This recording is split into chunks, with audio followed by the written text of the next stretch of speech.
Hey friends, welcome back. Today I've got a fun collaboration with some other YouTube financial and budget vloggers, and I was invited by Kristen Marie to take part in this, and there are some other wonderful collaborators, so make sure to check out the link down below. But do you ever give yourself excuses as to why you should be able to buy something or maybe not save money? If so, you're gonna wanna watch this.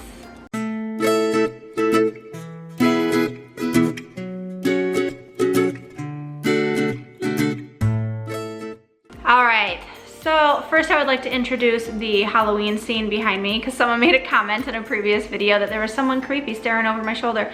My husband did that back there. It will be gone after Halloween. Maybe I'll have him draw a turkey. I don't know.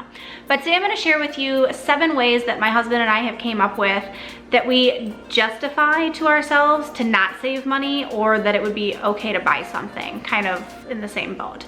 Some of these might kind of overlap, but they are different excuses that we have given ourselves and have justified in different situations, and so we kind of listed them individually. So the very first one that comes to my mind is it's groceries we need to eat, right? So the grocery budget is the budget that we go over almost every single month, and I'm the one that does grocery shopping, so this is all me. But I justify that because we need to eat. But I'm making excuses to not meal plan better, shop more frugally, etc. And so that's why we're going over budget. And I know that, and I kick myself every month. Try to get better, I guess. Number 2 is all my husband. In his words, they deserve it, as said by him towards myself and the kids. His love language is gift giving. He loves to give us and spoil us. And that can get us into trouble sometimes because it's not in the budget. One thing that comes to mind is when we bought the Vitamix blender at Costco a few months ago because he knew I had been wanting one, and he just loves to give gifts, and he feels, in his mind, he justifies that as we deserve it. So that would be our big number 2. Number 3, but we haven't treated ourselves in a while. It'll be okay. That can apply to a lot of different things, whether it be a fun family outing, a dinner out. Ooh, the light's getting better in here. Did you see that? Magic. And then there it goes again. Shouldn't have even said anything. Basically telling ourselves that we haven't treated ourselves, that it'll be okay, we don't do this often. Number 4, but I've been waiting for this for so long. First thing that comes to mind is the Xbox that's coming out in November, the new Xbox. And Will has been waiting for that for so long. And so personally, we budgeted for that throughout the year because we knew he would be wanting to buy it anyway, so it's not going to kick us in the budget, but that's something that if we know there's something down the line and it finally comes out and we're like, well, it's okay, we've waited so long, we've been so patient. Number 5, kind of on the same token, is that we were going to buy it anyway. So in this example he gave me, so we budgeted for the Xbox, right? Well, what if something else comes up, like we have car trouble and we need that money that we set aside to pay for the car trouble?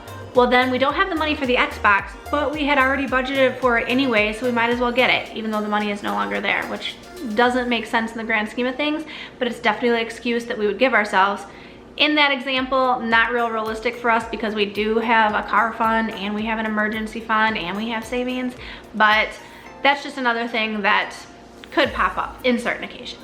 Number 6, it's an investment that will make our lives easier. This can apply to a lot. The first thing that comes to mind for me is like organization type stuff, or kitchen gadgets, or even like electronic type things. So a good example recently is that we bought the Amazon Echo Dot, and I'll link a vlog up here. I don't ever know what side it goes on. It was kind of an impulse buy, we will admit, but we justified it because it'll make our lives easier and it's so versatile and it can do so many things. Perfect example of an excuse that we gave ourselves to justify a purchase. And last but not least, because I'm sure there are so many more, number 7, it's too good of a deal to pass up. This I feel like is pretty common for a lot of people. Even if you are budget friendly and frugal and on the Dave Ramsey plan or whatever your case may be, it is so hard to pass up a good deal. And so I feel like we probably use this one more often than not. For one example is in the month of October, I bought a lot of meat at the beginning of the month because it was too good of a deal to pass up. and I knew that we would need meat through the month. We did end up going over budget, but we had meat at a good price, and we paid less than what we would have had I not purchased it at that good deal. Other things would be the electronics, the Amazon Echoes, for example. When you buy 3 of them, you save $20. So we justified that because it was too good of a deal to pass up. I think this will come in more as we get closer to like Black Friday and holiday shopping, because people are going to be justifying those good deals that they don't want to miss out on. I think that's kind of human nature in a way. Many of you are probably way stronger willed than I am. My husband is pretty strong willed and pretty dedicated to not spending money, but some of these excuses definitely fit his personality. If you want to know more about our money personalities, I'll link that video up there, because he and I come from completely different backgrounds and have completely different views on money, or we did. We're kind of melding those views now. But that's all I've got for you. That is our 7 ways that we justify spending or not saving. So I'd love to hear what you tell yourself when you want to buy something, or when you go over budget, or when you're just feeling kind of spendy. Drop those down below in the comments. I want to see what your excuses are. We are all human. It's okay. Don't beat yourself up. Tomorrow's a new day, right? Right. Remember to check out the other collaborators in the link down below. There's some great ones that are participating in this. Thank you so much to Kristen Marie for inviting me to take part in this collaboration. It was really fun, and it got me to be real with myself, being honest. If you enjoyed this video, please don't hesitate to hit that red subscribe button down there to join the family. We would love to have you along. And until next time, we will see you later. Bye.